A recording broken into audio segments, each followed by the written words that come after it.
they don't understand what we're talking about because it's just what's going on. I think it's very typical Australian. Have a go, mate. We have to explain this to the world of YouTube, I think. Water, sand. Did you hear that? Water. Hi everyone, welcome back to Jen's Story. This is my first time having a guest on my YouTube channel, and today we have a very, very, very special guest, my fiance. Do you want to introduce yourself? 안녕하세요, 여러분. 저는 니콜라스입니다. 저는 It's alright. 안녕하세요, 여러분. 저는 니콜라스입니다. 저는 호주 사람입니다. 화이팅! Good job, baby. So today we're going to watch Physical 100 Asia on Netflix, especially the episode featuring the Australian teams. And we will learn some Aussie English along the way. Good luck with this. We have really enjoyed this series. It's been so great. Hopefully we can see a rivalry between Korea and Australia. Maybe one of the teams will win. There's also the rivalry between Korea and Japan, which I'm sure everyone's very passionate about as well. So I hope you enjoy the commentary. Let's do it. Korea will win. So whenever you think there is some useful expressions or it's a very Aussie thing, then let me know. I'll stop and then we can talk about it. Do you want me to be the maybe. stopper then? Yeah. Perfect. いや、そろそろオーストラリア。最後かな、オーストラリア。次はどこですかね。Seeing my other team members, I am confident of victory. Australia's leaving number one. The only way this ends.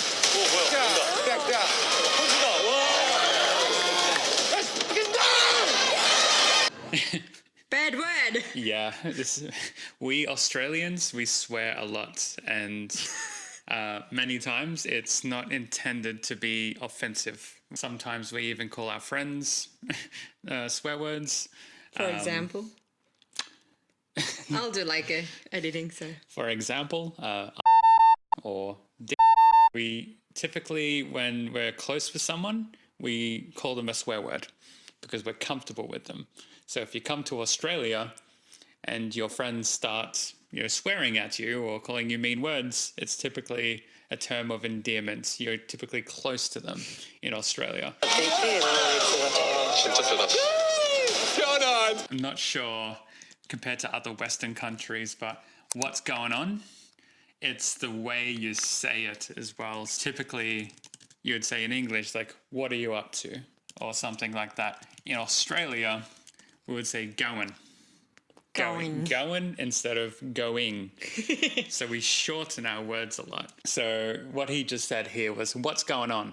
Going. And it sounds like it's one big word. What's going on? It's not broken down. It's not clearly defined. So some people, when they come to Australia, they don't understand what we're talking about because it's just, what's going on?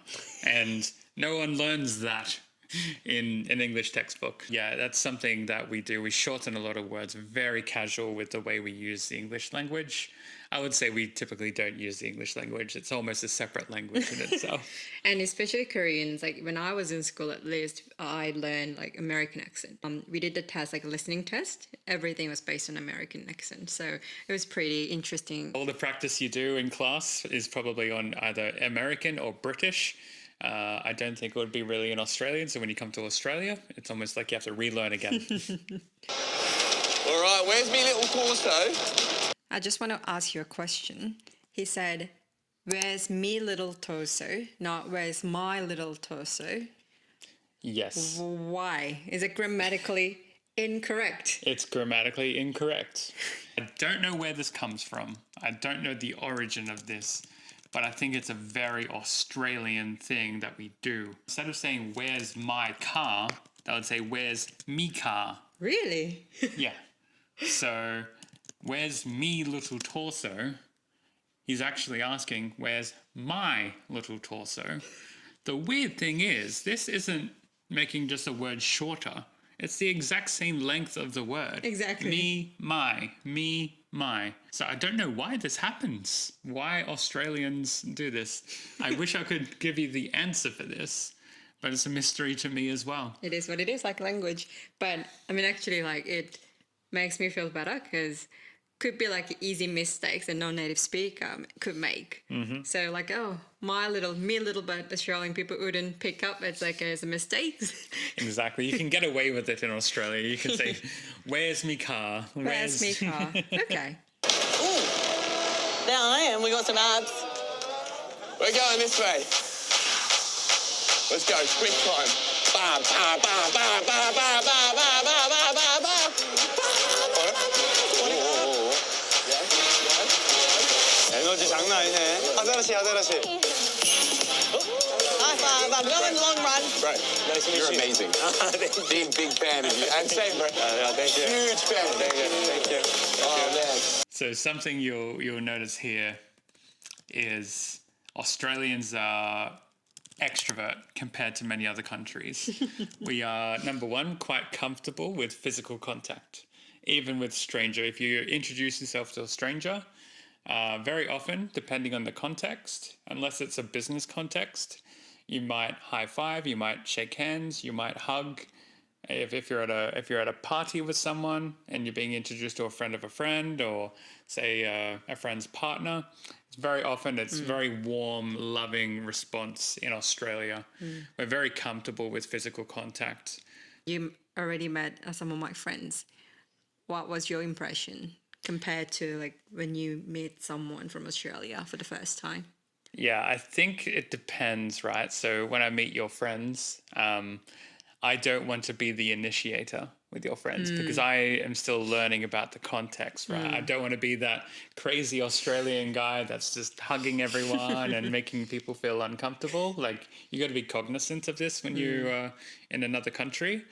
But if they initiate or if they're comfortable with it, I'm definitely a hugging kind of person. So like that's my style of introducing, whether it's a guy or girl, it for me doesn't matter. But I would say Australia is not to the level of, say, a France or an Italy or a Spain where there's all the kisses for everyone. It's just like, I don't know how you get around at a dinner party kissing everyone, and it would just take so much time. You have to visit everyone before you leave. Exactly. So you need to find who I haven't visited. That's just so much effort, right? I know.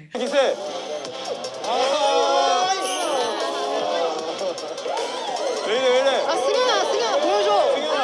승현아, 보여줘. 한 바퀴 돌아. Let me up on the Oh, there we go. There we go. It started a trend. We can do this.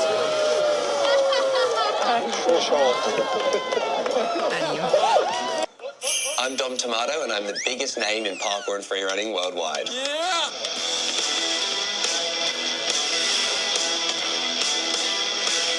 And I boast over 3 million followers on Instagram. Parkour is fundamentally learning how to use your body. And it's really about learning to overcome obstacles with your body. It's insane.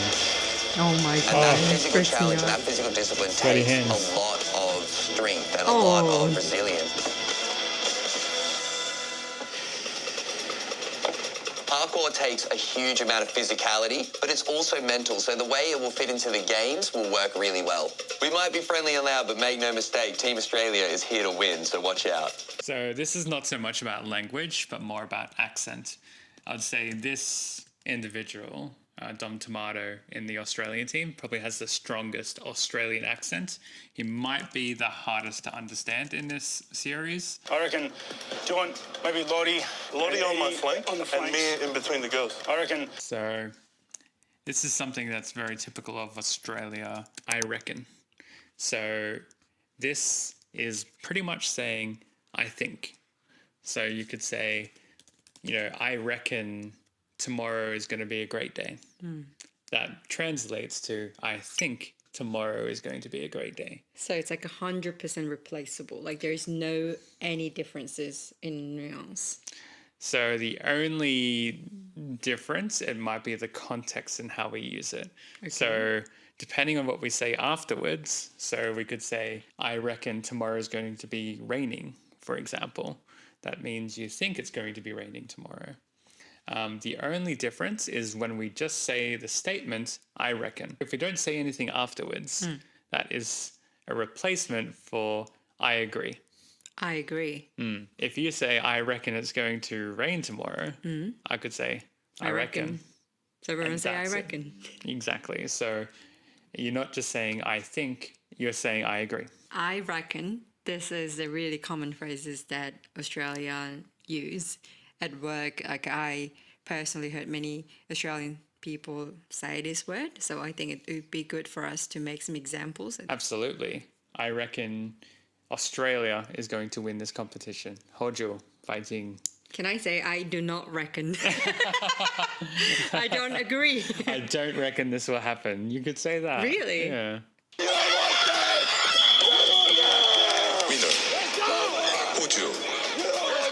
Honestly, I was surprised no one stood up to us. Nobody even tried. Stay on.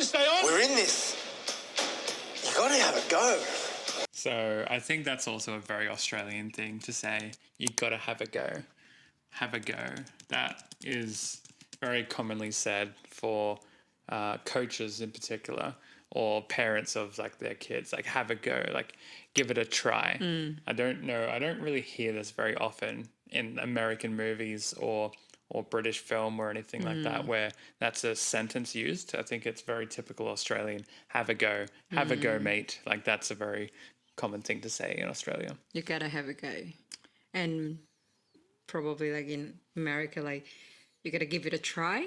You have to give it a try. Do your best, I think is a very common sentence in America, where in Australia we like to be very casual. Give it a go. Give it a go. mate. Here again. Back in the torso heaven.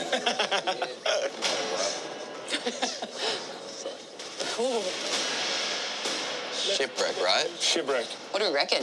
There we go. What do we reckon? What do we reckon? So what do we think is the question that she just asked. It's kind of like what do we think / like what's the plan? What's the plan? Yeah, what's the next steps for us? I feel like this next quest is going to be a lot more to our strengths of strong, moving shit. That's another thing. Again, used up to swearing. Moving shit is, I think, a very Australian thing to say. Yeah. Australia versus Japan. Fighting. What? Wow. What the hell? Holy moly. Is holy moly Australian thing? That's a very good question, actually. Is holy moly an Australian thing? I think I've heard it outside of Australia. Okay. So I think it's in the English language English. in another country. We use it pretty frequently. What does that mean, holy moly? It's a friendlier way of saying holy shit. Excuse my language. Oh my goodness. Yes, water. Water, sand. Ah, did you hear that? Water. Water? Water. We say it very often, right? Water. Drink the water, swim in the water. Water. Water. Suyong. Siyam. Water suyong. I'm excited. Let's go, buddy. Can I stop here? Yeah. Because I'm personally surprised that they don't really say mate at all in this show. They've been calling each other like bro, man, my man, or buddy, or girls. It's very surprising to me. Like, they always say mate everywhere in my work. Like, I hear every day from everyone. But in this show, it's like not many. Surprising. It's very surprising. And Yeah. maybe they were told, stop saying mate. And say something else. We're so tired of hearing this. It is very often, very common, I should say, that we say mate. Keg? Join the kegs? On. We were also going to have to switch on a dime depending on who needed what. So that's another phrase. I don't know if other countries use this as well. Switch on a dime. I never heard.